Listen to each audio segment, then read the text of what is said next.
Welcome back to the Comic Book ASM Artist. Today we're going to be doing another comic book haul, and I've of course got some trades to show off, as well as a couple of fun little swag items that you guys might be able to find in your local shops.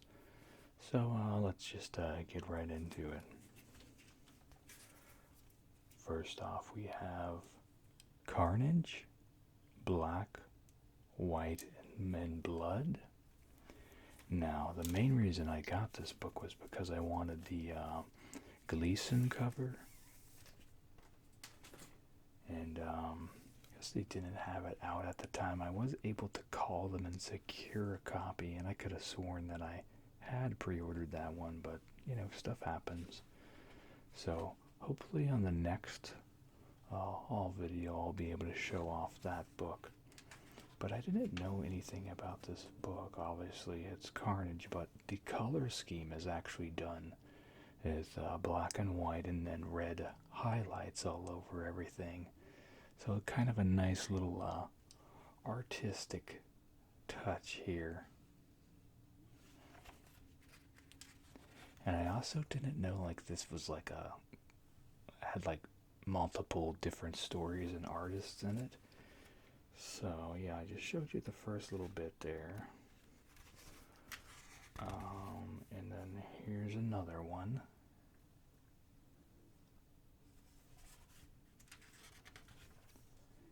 And it looks like they're kind of different too. This one looks like it's a Old West sort of a theme to it. So it could even be like Carnage's symbiote throughout the ages. I'm not really sure. And let's see. And then here is the final art style there. I notice this one uses like a lot of zip tones, the little dots and stuff, typically found in manga. So visually very different choices, very interesting, and then highlighting the different colors there. I can show you in the front. Here's the artists and stuff. Now I know Sarah Pacelli, but the others I'm not really familiar with. But yeah, so I look forward to reading this one. Carnage is interesting character for sure. Venom is obviously more popular, but Carnage is pretty interesting too. Next off, we have Amazing Spider-Man number 62. And we see here, got Boomerang, and then him in his new suit.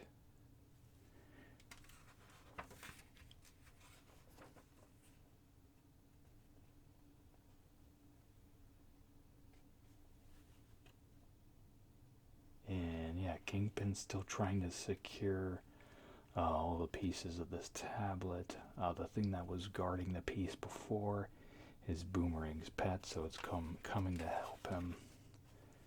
And then Spider-Man's got his new suit here. I'm trying to remember. I think one of his other scientist friends gave it to him. I can't recall, but it like heightens his spider sense, as you can see here. I think it's indicating the amped up version of it. What it does is I think it visualizes like through the eyes, like more areas for him to pinpoint and things like that. So, you know, kind of standard Iron Man-ish type of system highlight thing where there's a heads-up display, all that sort of stuff. So, as I said before, I'm not really crazy when they have other random characters like Boomerang and stuff. But it'll be alright.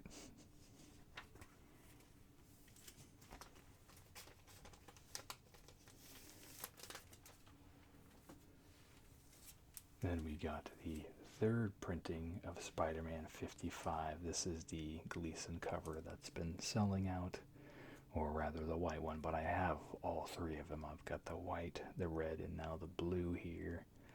And yeah, so he did a cover like this, but with Carnage. So that's hopefully the one I'll be showing off next. Only with that one, the color scheme I believe is this is all red, and then this is black in here, if I remember. And then he did one for Venom too, and that one he did exclusively on his website, and it sold out super fast. So I'd like to get a copy of that, but who knows? They're about $100 online right now. Okay, next we have Detective Comics number 1034. Another nice Bermejo cover here. Cardstock. Give that a nice little tap.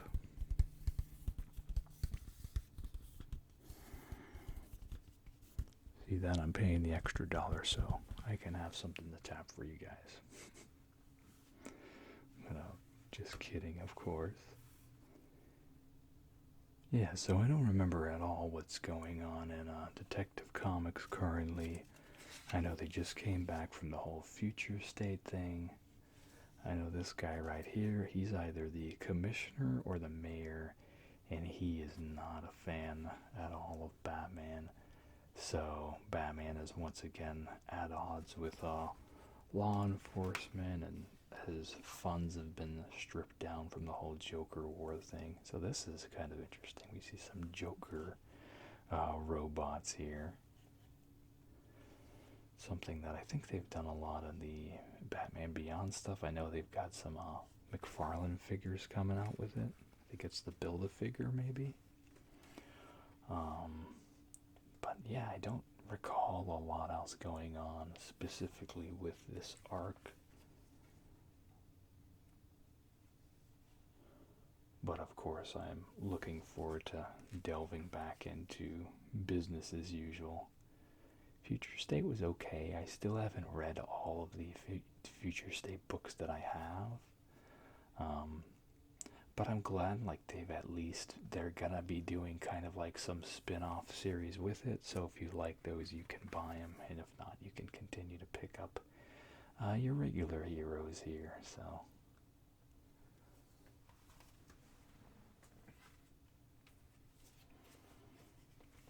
now, gotta say right off the bat, this next cover is a spoiler for the development in Batman Catwoman here. So, if you don't want to see it, skip ahead about maybe 20 seconds or so. So I think this is the main cover here. You can see here, this is Batman and Catwoman's kid here. I don't know their name. I think they just kind of showed them at the end of the previous book. So, and you gotta remember, this is not in like regular continuity, obviously. So, and this book is kind of weird in that it's kind of got like this Christmas advent calendar sort of thing going on with it. So it kind of perpetually feels like something that should have been written and released around Christmas time, and that just kind of always breaks me a little bit from the immersion.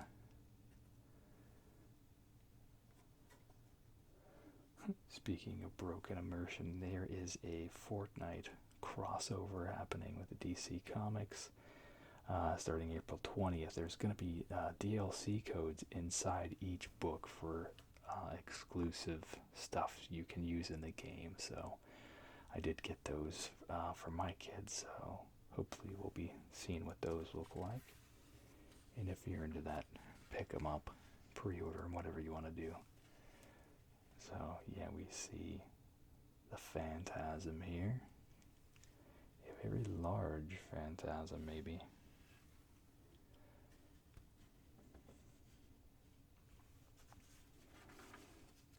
Yeah, so the art's really great, but the story is really weird, so.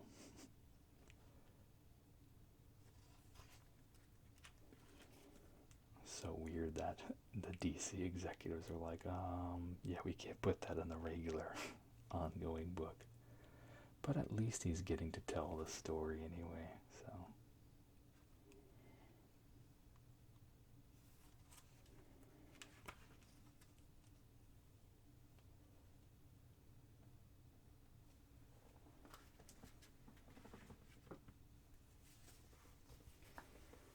Next we have X-Men Legends #2.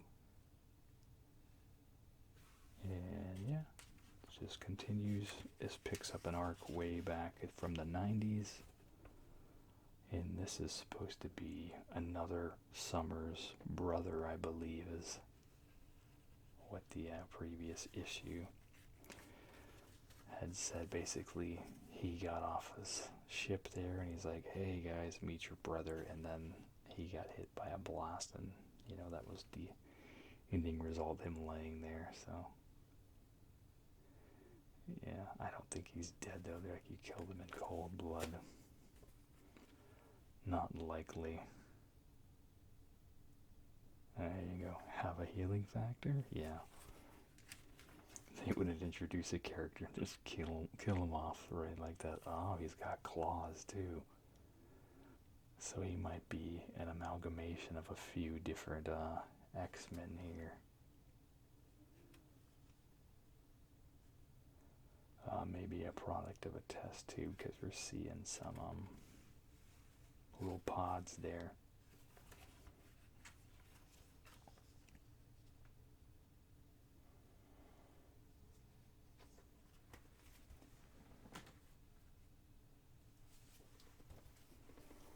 Next we have Batman Superman #16.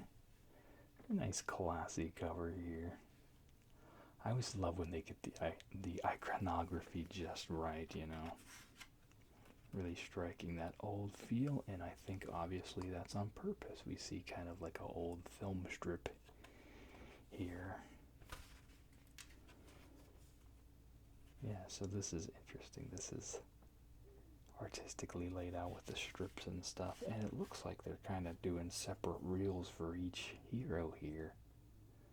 So that's kind of interesting too. Yeah, they sure are. And there's the old symbol. Cool. So yeah, I look forward to looking at this one. This one has piqued my interest a lot. And we have crossover #5. I think I still have to read the previous issue. Let me tap the cover there.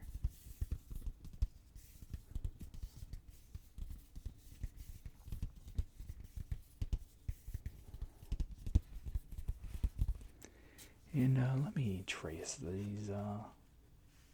Since they're just nice big letters here, I might as well. I'll do this for this one though.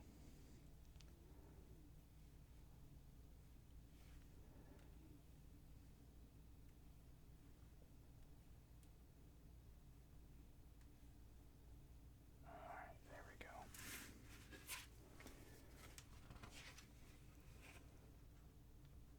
So yeah, I don't believe the latest development I know of is that Madman has joined the fray of recognizable characters.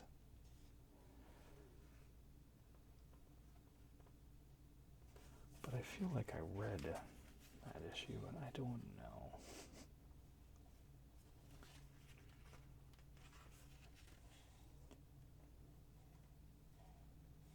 Yeah, there's Madman there.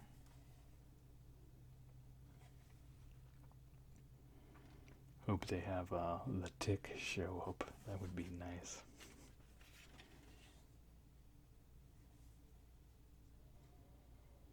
Or maybe Madman was the fullest extent they could get for this book.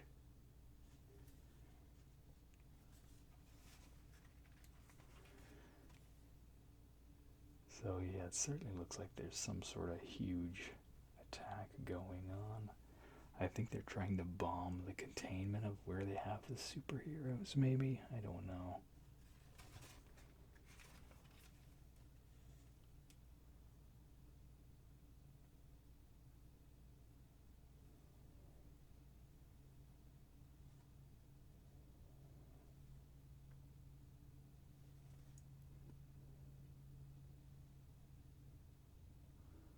I think some of these guys might be some other Image characters too. I'm not really too well versed in a lot of them though. This is a cool layout here.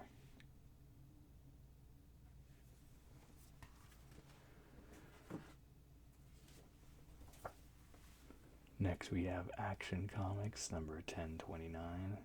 I absolutely love this cover here. This looks like a homage to George Reeves here, the old Superman TV show. So that's really nice. Like, they've nailed, the niceness and the power of them all at once here in this picture. Definitely how I feel Superman should look. And inside we get quite a different image. It's okay though. And yeah, so I guess this book is written by a television writer. I don't really know too much about I think it's Philip Kennedy Johnson. I don't know what he's written or anything like that, but that's what I heard. So, but at the end of issue 1, they were saying that this is the story about how Superman has died and his son has taken over. So yeah, he's got, every time they keep fighting these hordes here, he keeps getting hurt quite a bit. So I'm assuming he's gonna get overpowered at some point beyond repair.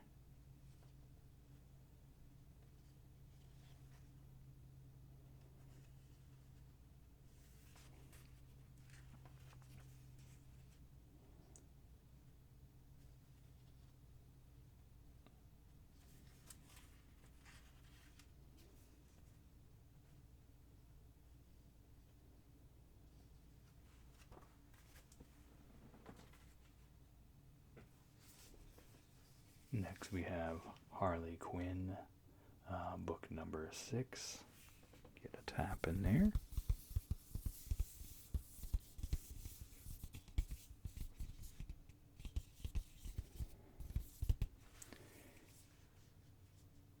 And yeah, honestly, I love the art a lot in this series. But the story hasn't really grabbed me too much. He's fighting, I don't even know, just kind of some other person who's obsessed with her. I think it's the double or something that was previously created. And it's just kind of, just not really too coherent to me. The art's really good, but I'm just really not sold on the story, unfortunately. So, and I'm sure I'm missing some elements there. There's a nice Tim Burton Batmobile.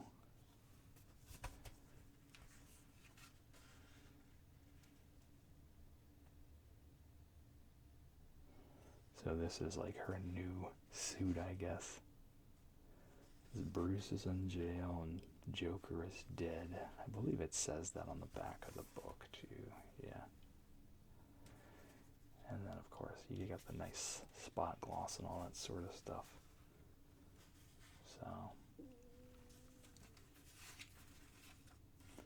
So she's kind of dealing with the fallout of the previous 2 miniseries. But yeah, it doesn't really feel like it's on that same level to me for some reason. Like I said, I could be missing something here. And it's hard too, whenever you read so many books, stuff certainly gets, the impact gets kind of watered down because you've got a whole stack of books to get through. So there's a bit of reader fatigue, unfortunately.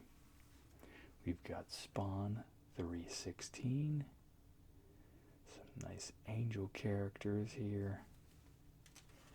Looking to wreck Spawn's day.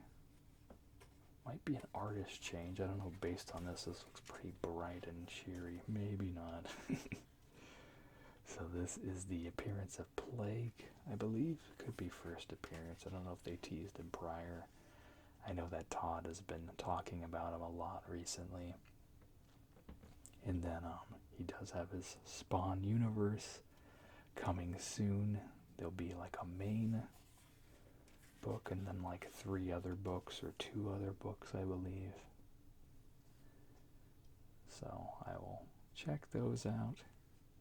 And the nice thing with Spawn, even though the first big one is going to be like a kind of more expensive cover price book, the other ones that follow are still going to remain to be the same price that Spawn has been for a while now, I believe. So I think Spawn is just $2.99 still. Yeah, see, it's still $2.99. Most companies are trying to normalize spending $5 now on a comic. That is a cool looking Spawn there. So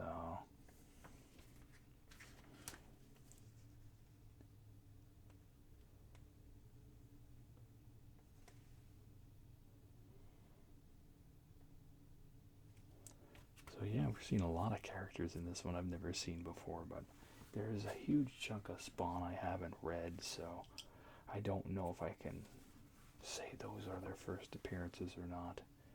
Next we have Teen Titans Academy, #1. And the main reason I got it was to continue to follow the narrative of the Red X. But I still haven't read those other Future State books either. So I don't know a lot. But I figured, yeah, we can go ahead and just kind of follow that to see where it goes. Art's looking pretty good.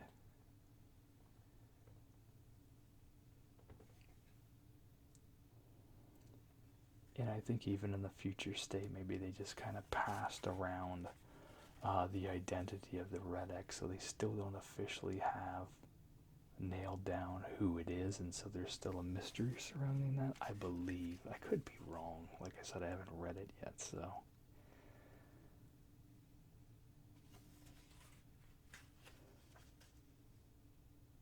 It looks like they're going over some footage here.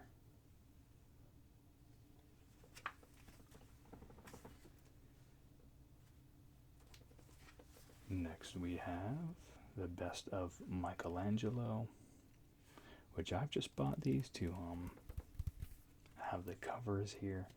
I have all the inside, so this collects all of these collect these micro one-shots they did here. So the Mirage Michelangelo series, the IDW micro, and then the bigger Michelangelo special. So yeah, here's the original special, and this is the colorized version. I believe there was a black and white before this, if I remember. And we can skip to, here's the first IDW one.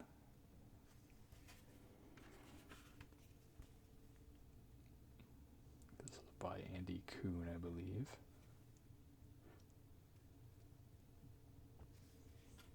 The New Year's Eve Masquerade Ball.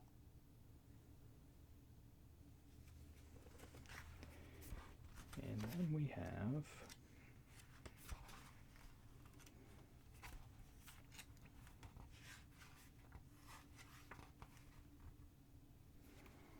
the more recent special here.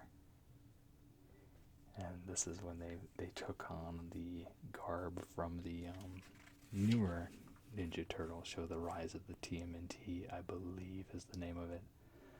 I never really got into that one, so I don't know. This is back when Jenica was still human.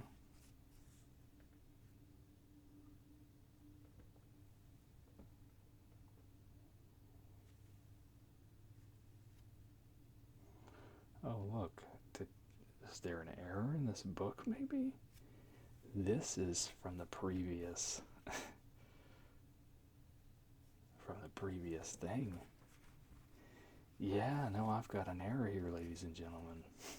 Yeah, see? This whole page here should not be here. So that is curious. So I'll have to go through the book and see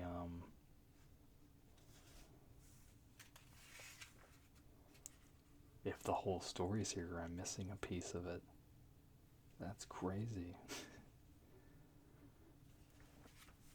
Alright, I guess I'll do that off camera.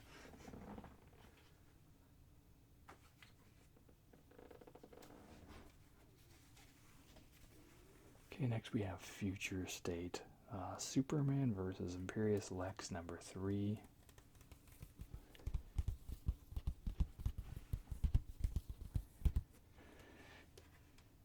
And yeah, this I think is the Future State series I'm the most interested in.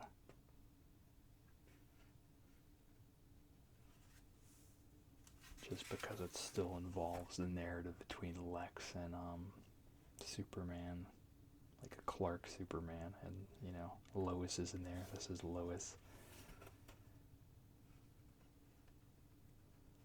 So yeah, I look forward to seeing development with Jonathan Kent, but of course, obviously, I'm more interested in Superman, like Lois and Clark, than him. But I liked Jonathan better when he was a little kid. But, you know, what can you do?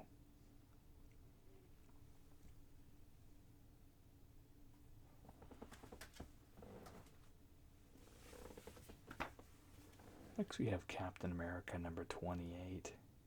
And, yeah, nice Alex Ross cover here.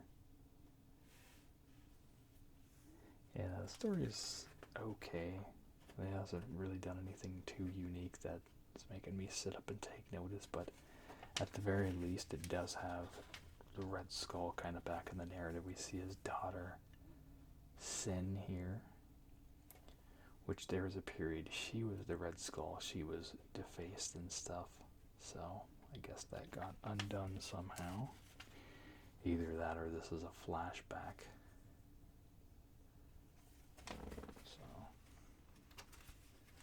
Let's skip ahead a little bit and see if I can actually see a picture of the Red Skull in here. So it certainly looks like there's maybe a group of people trying to take on the values, if you can call them values, of the Red Skull. I don't know.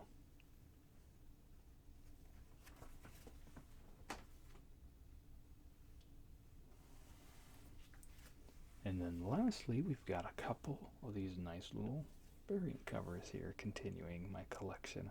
So this is the Captain America one, obviously. Same insides I just showed you. I'm trying to remember. I think this is... I don't want to missay who the artist is on these covers. Yeah, Michael Cho. Michael Cho. So there's the Captain America one. And then here's the Iron Man one. So yeah, just kind of flat tone here, and just kind of really a nod to the yesterdays of Marvel. And I'll show you the inside, but like I said, I bought this book specifically for the cover, but of course I'll give you a peek inside in case the story is something you might be interested in, or the art itself. Which isn't too bad, honestly. The art looks pretty good.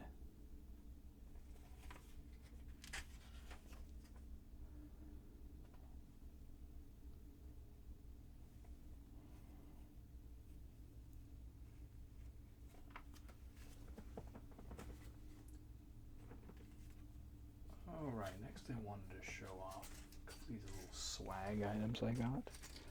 So, first one, these are promos for the Invincible Amazon series. So we have some pins here, or buttons.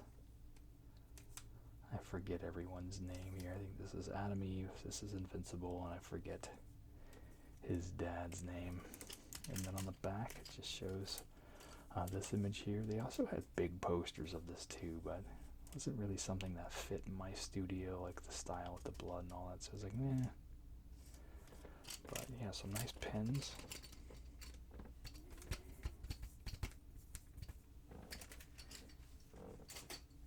And then something really just totally random here. We've got a sewing kit from the tailor on the show here, Art Rosenbaum, who is voiced by Mark Hamill.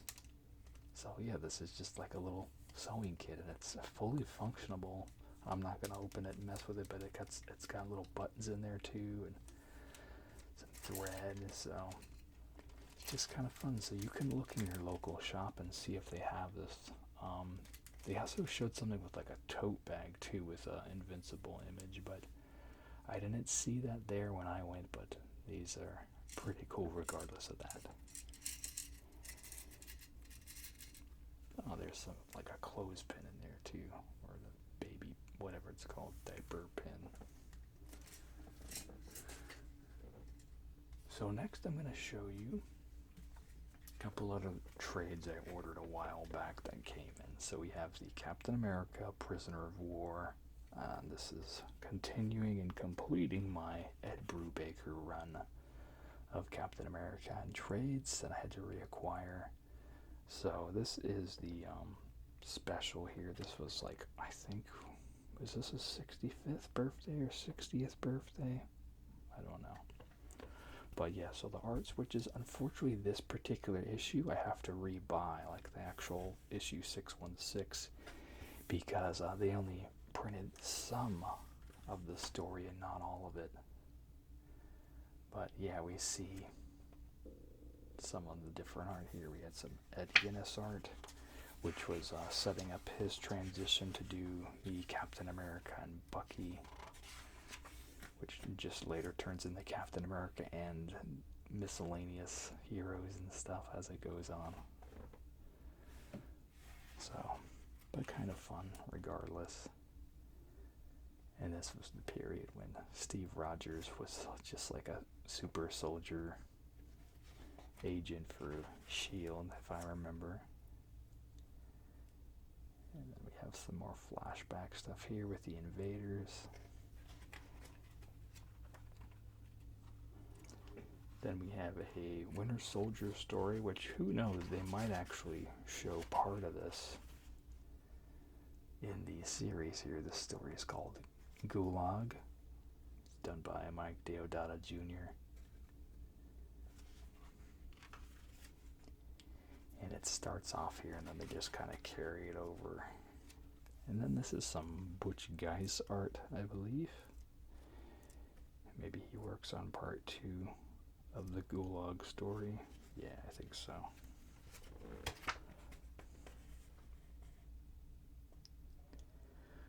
I don't know, maybe he doesn't, but that really looks like his style there. Artist. Oh, yeah, no, it's multiple artists. Yep.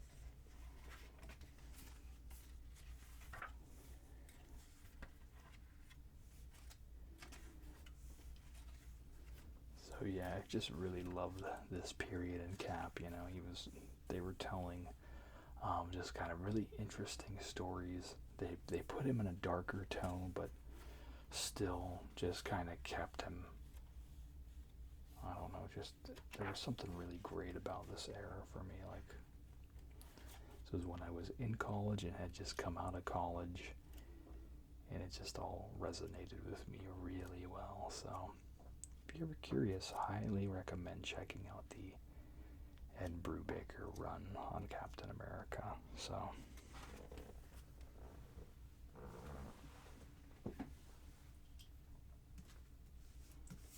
next, this was on my list for a good long time, and I just finally got it. So this is Lobo Volume 1.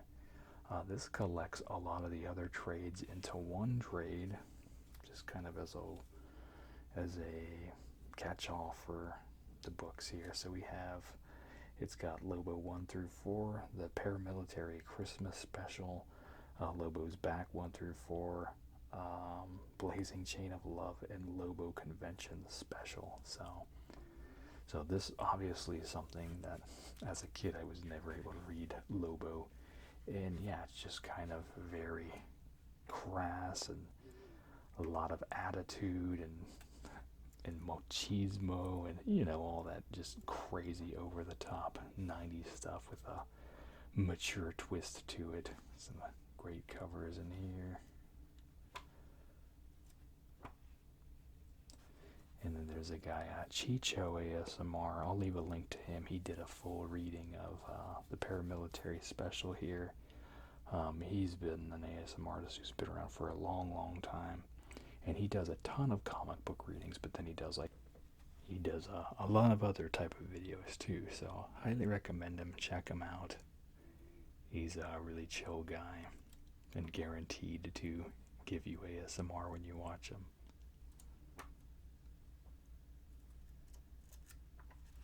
But yeah, I had initially got this so that Simon Bisley was actually supposed to be at a convention here this time last year, and then COVID happened and canceled all that. So initially this was on my list for him to sign then. So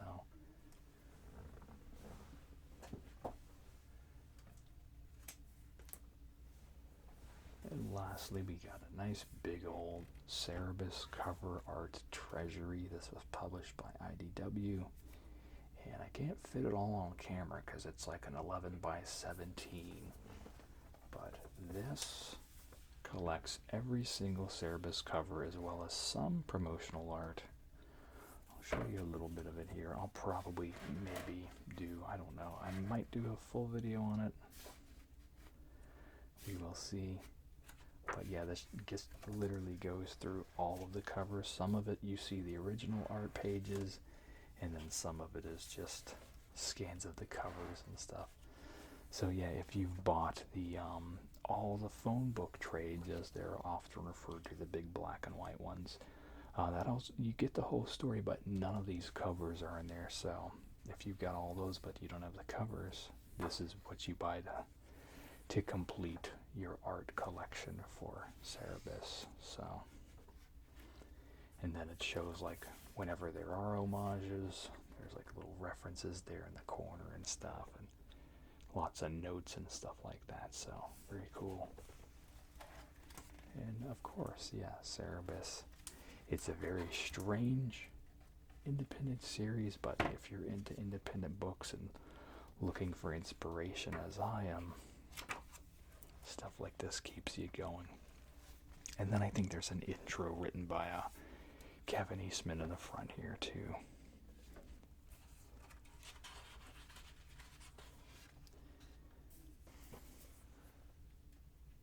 Well, it says there is. I can't find it, so, but here's a nice little tap there for you.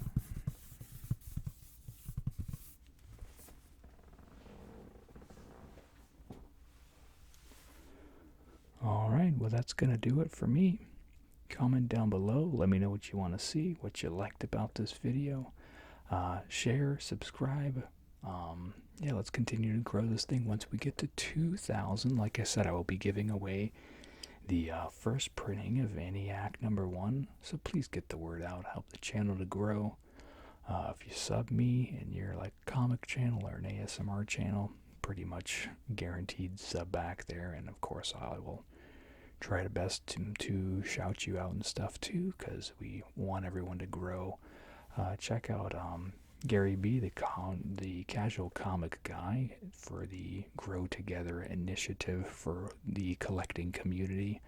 I'll leave a link to his video below as well. Sub him up and the people he talks about there too.